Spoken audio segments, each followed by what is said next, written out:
know the dress when you see it. That was what Maria's mother, all her friends, married or otherwise, and every romantic comedy in the last 15 years had told her. Even her wedding planner had agreed during their first and only meeting. It was a free preliminary write-up set up by her church. It was a truth that ached in her bones, hammered into her DNA through eyes and ears from thousands of hours of Disney programming in her formative years. But even so, everyone felt obliged to remind her. From her bridesmaids to the Facebook friends she hadn't seen since high school. They all assured her that she would know when she saw it, and she would pay the price no matter if it went a bit over what she'd set aside. This was her special day, after all. However, when she'd at last found the dress in the deepest, darkest urban wilds of the upscale downtown shop, Le Croix Couture, she was forced to question the wisdom of Walt Disney and 1,000 fairy tale weddings. Maria was an accountant, and so she held budgeting a little closer to her heart than most women her age. Numbers were her livelihood, so she couldn't claim that she wasn't painfully aware that the dress not only surpassed the dress budget, but also cost more than she had set aside for the cake, the stationery for invitation and thank you cards, tuxedo, and liquor budget combined. Her only hope to afford it was to take out a loan and also sell a kidney in the black market if she was going to say yes to this goddamn dress. It was an A-line cut, with a delicate illusion lace bodice that hugged her form in gossamer cream lattice, with white pearl beads and a striking contrast that would make Cinderella herself jealously gnash her teeth and kick her fairy godmother at the sight of it. A dramatic V-back that seemed literally made for her and perfectly hid her angel wing shoulder tattoo from the judgmental eyes of Amir's very traditional and prudish mother. The garment haunted her dreams, and worse, it haunted her days as she compared each new dress to it and found them grossly lacking. Now, Maria wasn't some sort of bridezilla who would throw a Latina fit until her fiancé caved in. After all, even if she wasn't money conscious, which she was, Maria knew it was more than the cost of their 10-day honeymoon getaway. Amir was the sort that would have figured out a way to make it happen, despite the already considerable strain on the current salary, but she didn't think it was fair to put him in that spot. Breeding resentment on her wedding day wasn't how she wanted to start their life together. At the same time, disappointment was gnawing viciously at her guts like something feral as the weeks ticked by. The date looming nearer, while no other dress ever came close.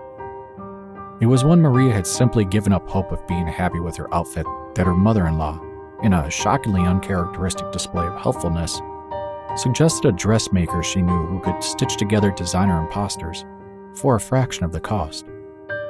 It was quite a surprise to Maria that the old battle axe had finally come around, as Lakshmi had made no bones about how much she hated her little boy's fiancé. Mexican, Catholic, and 2 years older than Amir, she was apparently a trifecta of things Lakshmi didn't want for her special boy. Never mind the fact that in her twisted rat's maze of a brain, the old bat already had a bride chosen for him when he was only 5. Lakshmi had already even named the grandkids. Maria thought Amir was joking when he told her that, as if that sort of thing happened in this day and age. He chided her that it was a common thing in this country, but there was no cause for concern, as she was the woman of his dreams. After they had invited Lakshmi to dinner to announce their engagement, she had responded by creepily having Amir's chosen betrothed flown in from India to try and seduce him out from under Maria. It was then that Maria got a little worried. Gorgeous green eyes and a Hindu girl with a posh accent and a pert little figure. Honestly, Maria would probably have let her take full advantage of her on the first date. But Amir had assured her that nothing had changed.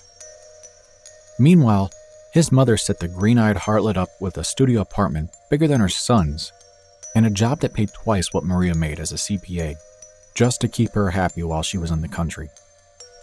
There was screaming and sobbing and cajoling over the phone between mother and son about tradition and promises for what seemed like forever. But after 8 months of Amir telling his mother no, she finally seemed to have relented like a sudden storm breaking way to let the sun shine through. Losing graciously, she directed Maria to her tailor friend in Southside. Southside sent off a few alarm bells as it wasn't the best part of town. Upon arriving at the shop itself, Maria feared that maybe this was some sort of prank of her mother-in-law's part. The block itself was so dilapidated that it looked like even the rats were fearful to set up shop there. The 3-story building was crammed between 2 smaller buildings, as if it was put there as an afterthought. Its awning bleached out by sun and rain so badly that the sign was almost unreadable. After adjusting her glasses and squinting, Maria realized that it read, Tailor/Butcher. One-stop shopping, she muttered to herself as she turned around to get back in her Uber. However, this was no longer an option as he apparently had agreed with her assessment of the neighborhood and was already pulling away from the curb. She made a note to one-star the jerk as he rounded the block before steeling herself with a slow breath. It couldn't be that bad inside. Surely her prim and proper mother-in-law wouldn't be seen in such a hellhole. Maria confirmed that apparently that wasn't the case, as the state of things wasn't any better on the inside. The storefront was musty and dark as she entered. It was filled with tailor's dummies and greasy mirrors. Against the far wall was a long counter full of cheap antiques, incense, and bootleg DVDs, making it look like it was the kind of shop you might be able to buy a mogwai in. Maria ran a finger across the counter and it came back sticky with dust and grease. She fumbled through her purse for a napkin and sanitizer, already regretting this decision. Maybe she had the wrong address. Maria called out towards the back of the store. Hello? The shopkeeper had been standing so very still that Maria had mistaken her for a mannequin until she sniffled and coughed. She had only been a couple feet away from her when she replied. Hello. Puta madre. She screamed, clutching her chest as the tiny woman reached out a slender hand. Good morning. You must be Lakshmi's daughter-in-law. The silent little woman didn't seem to acknowledge Maria's cursing or judgmental face, seemingly too polite to point out rudeness in others. She smiled a thin, warm smile up at Maria and took her hand. Dressed in a dull red vest over a khaki button-down and dark slacks, the young girl looked less of a dressmaker and more like a hipster barista. Her fingers were slim but coarse like a laborer as she shook Maria's hand gingerly. I'm Saloni. You are a few minutes early, but we can start if you like. Yeah, I'm gonna stop you there. I was actually curious about the estimate before we got too far into it. I know Lakshmi sent you the photos. Maria was skeptical, to say the least, at this point, but she absolutely wasn't going to waste any more time than necessary getting measurements in the creepy shop if she was going to get overcharged. She did send pictures, and I've already started working on the dress. As for the estimate, she's already taken care of it. Really? Maria asked as Saloni stepped around one of her mannequins on the way to the back of the shop. You sound surprised. Lakshmi is actually very thoughtful and a good customer. I have handled a number of jobs for her over the years. Saloni opened a door in the back of the room and stepped into the darkness, obviously expecting Maria to follow. I suspect you may have been on her bad side because, well, what girl is good enough for a mother's special son? Yeah, I get that. Maria followed cautiously. The hallway was long and pitch black with a dim light in the distance at the other end. Saloni was a gray specter a few feet in front of her as her eyes strained to acclimate. She could make out the occasional side doors lining the hall, but they all seemed locked and barred. As they went further in, there was a sudden stench that made Maria gag, and Saloni apologized immediately. So sorry. My brother, he owns the butcher shop next door. It can seep through the walls sometimes. You could have brought the dress out to the showroom. Maria commented as she drew in shallow breaths through her mouth. She was wondering in the back of her mind how long they were going to have to air out her dress when she heard banging followed by a moan from one of the doors they passed. Saloni laughed it off. Yes, as I intended to. As I said, you were a few minutes early. I'm so sorry for the inconvenience. Maria was well and truly spooked at this point, her only console being the fact that Saloni was probably around 95 pounds wet. She might have been an accountant for the last 3 years, but Maria grew up in San Antonio. She had been in a fight or two when she was younger, and she knew how to throw some hands like a fucking champ, as they would say in middle school. The smell had receded by the time they made it to the end, and Maria could finally make out that the light at the end of the hall was obscured by a simple canvas curtain. She had to squint again as Saloni swept aside the ragged curtain. As her eyes adjusted back to the light, all of her trepidation drained away at the sight of the dress. Saloni's actual workroom was stark, but clean with bolts of cloth tucked orderly in a massive wall shelf. There was a nice oak drafting table with the pictures her mother-in-law had sent in and a few rough sketches of the piece. And there, in front of a blue and gold gown, she saw her own dress. It was perfect. From the illusion neckline, to the white beaded lacing on the hips, to the flowing train. It looked like it could have been store-bought. That is gorgeous, oh my god, she replied, clapping her hands merrily. Maria could feel her eyes tearing up at the whole thing. And Lakshmi had even taken care of it. 8 months of crazy bitch was a lot to forgive, but this was certainly a good start towards a truce between mother and daughter-in-law. May I help you try it on for the last measurements? Saloni smiled her warm and thin smile, obviously pleased at the reception her work had received. For someone who dressed like a 20-year-old college student, the little Hindi girl was a miracle worker with the thread. absolutely. Saloni helped her undress, folding her clothes on the drafting table meticulously before helping her step into the massive folds of the dress. Maria took off her prescription glasses, knowing on the one hand she wouldn't be able to see the dress as clearly, but on the other, she wasn't wearing those ugly damn things down the aisle. With a gentle but firm hand, Saloni began to bunch up thumbfuls of fabric and pin them together as they went, feeling out and accentuating the flattering curves beneath the lace and satin. Maria had not had the foresight to bring a strapless bra, but the overall effect was simply breathtaking. She looked like a 3-part Disney princess to a 1-part classy escort, which was exactly what she was shooting for. When she was at last all pinned up, Maria turned back and forth in front of the mirror, giddy with excitement as she posed. As she stretched out her arms, she noticed something dangling from the right sleeve and lifted up for a closer examination.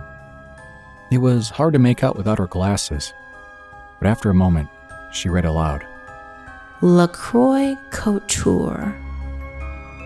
It didn't just look like the dress. It was the same dress she tried on. She lifted her head to ask Saloni what was going on, and caught a glimpse of the thin young woman moments before she had her arms wrapped around Maria's neck in a chokehold. She struggled immediately, but already she could feel her own heartbeat pounding in her ears.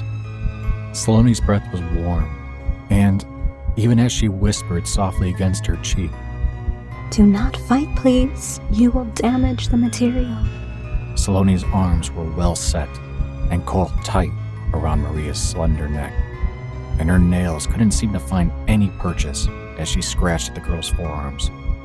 The edges of her vision were hazy, and the painful tingling had settled into her fingers as she tried to pry herself free.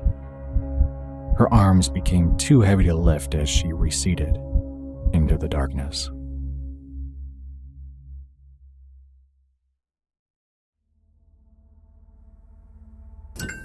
Maria was blinded by a bright overhead light as she woke, shivering with a cold sweat. She tried to move, but found herself thwarted by soft restraints around her neck and joints. Wax paper crinkled beneath her as she moved, and the stench of a butcher shop filled her nostrils as she drew in a panicked breath. She couldn't move her neck, but she could still make out Saloni stooped over her. Saloni had a wax pencil in her tiny fist, and she seemed entirely focused on her work. Maria only then realized that she had been stripped naked as she felt the pencil being dragged across her slick flesh. It felt like Saloni was scribbling out some sort of pagan symbols across her bare skin, and she did not hesitate or even spare a glance as Maria whimpered. What's going on? It's time for the dress fitting. Maria instantly knew the voice of her mother-in-law after so many late-night conversations on the speakerphone, and she tried futilely to turn her head to look at Lakshmi. The older woman accommodated her by looming over her on the butcher's table, her face implacable and emotionless. There was a sadistic glimmer in her eyes as she reached out to caress Maria's cheek, almost affectionately. 23 years ago, I made a promise. One between families, the latest in an unbroken row of hundreds of promises. Traditions honored, blood shared, hardships endured for 1,000 years. And you'd think your Catholic schoolgirl infatuation is worth breaking that promise, you dumb slut? Are you kidding me? Let me up. This is a kidnapping. Lakshmi responded by slapping her sharply across the face. You are the kidnapper to me. You want to take my son away. But it isn't about what you want. It's about what he wants. And he wants you. Lakshmi's fingers trailed down Maria's neck slowly, her mother-in-law staring down at her with the critical eye of a woman shopping for new bed linen. She traced her fingers across Maria's collarbone with a feather-light touch. Designer imposter. It's a completely American capitalistic term for people who want everything but do not want to pay the cost. I want my son to have everything he wants, and he wants you, but he does not know the cost. The cost in friendship, tradition, history. But I'm his mother, so I will get him what he wants, and he will never know the real price.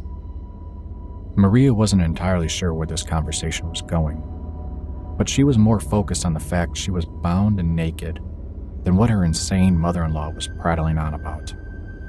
Saloni, you have to let me up. You're going to go to jail. The seamstress continued to scratch out sigils across her body, entirely unmoved by the exchange. Maria could feel the pencil tip tickling down her inner thigh, and she again tried to struggle to no avail.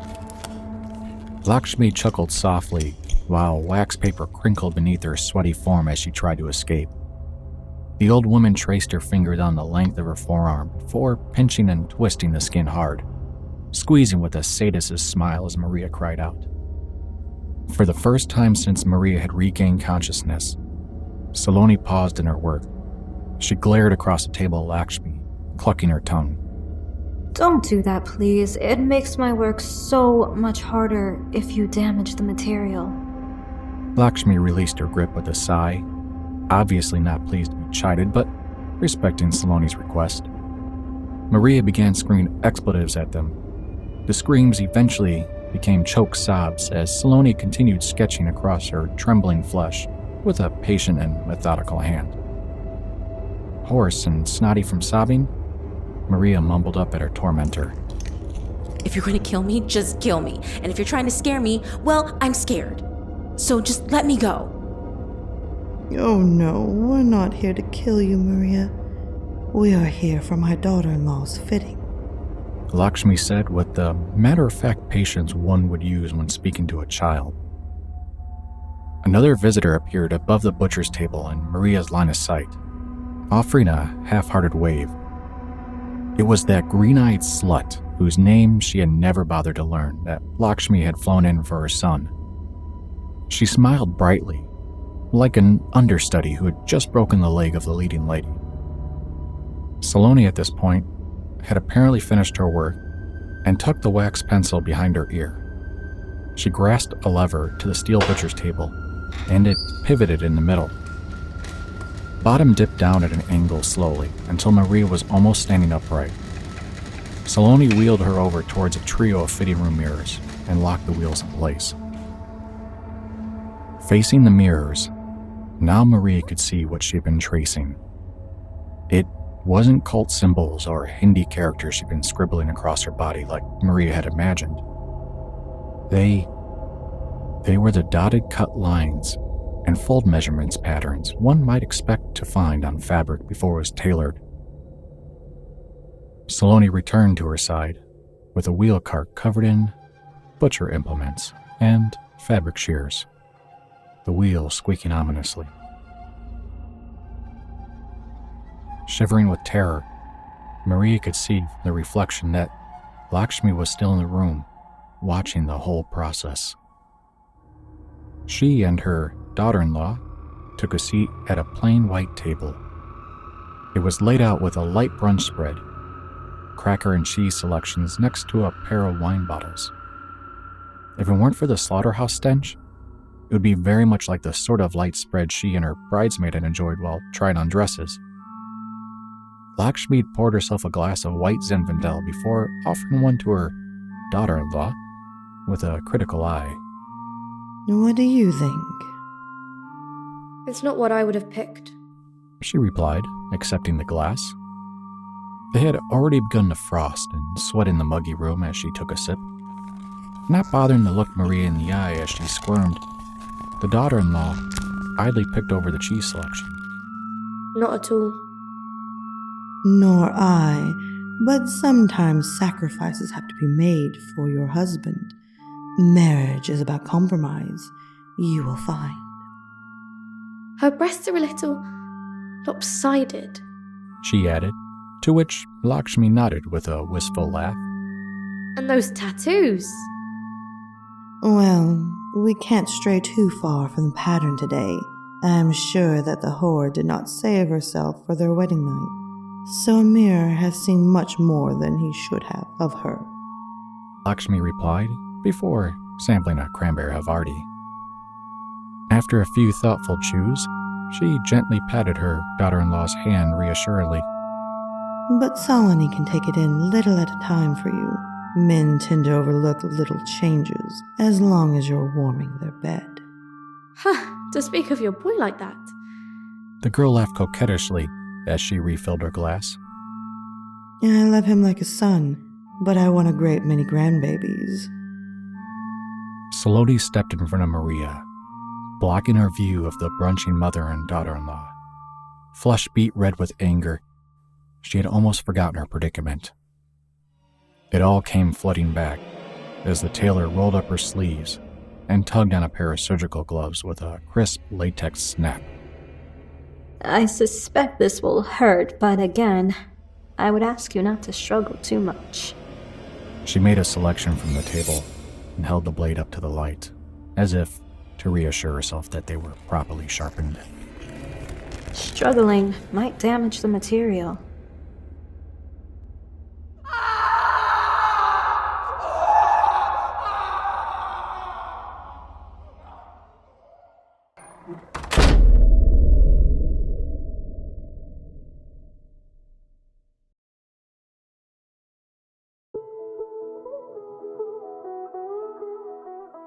Amir held his wife's hand as they both clutched the knife and cut into the cake. The raspberry spilled over onto the lemon curd, making the slice messy and delicate. She paid it no mind, the jam staining her glove as she picked up the first bite. Amir sighed. You know that's never going to come out. His wife laughed and waved the piece of cake playfully in front of his lips. He relented at last and let her feed him to the cheers of the guests. As the roars died down, she smiled warmly. It's only a dress, honey. That's not what you said when you thought you were paying for it. Your mother and I agree. What's most important is not some dress, but rather keeping you happy. She insisted, drawing him into her lips. As her tongue tickled across his teeth expertly, he melted into the kiss. Again, they were drowning in cheers, and he smiled at the guests when at last the kiss ended. He had never been so turned on, and already his thoughts were moving towards the night. She looked amazing in that dress, and he didn't often see her without her glasses on.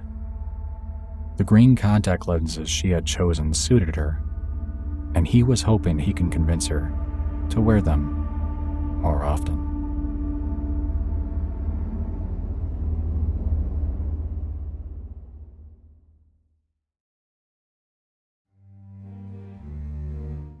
Now that's what I call when your mother-in-law gets underneath your skin.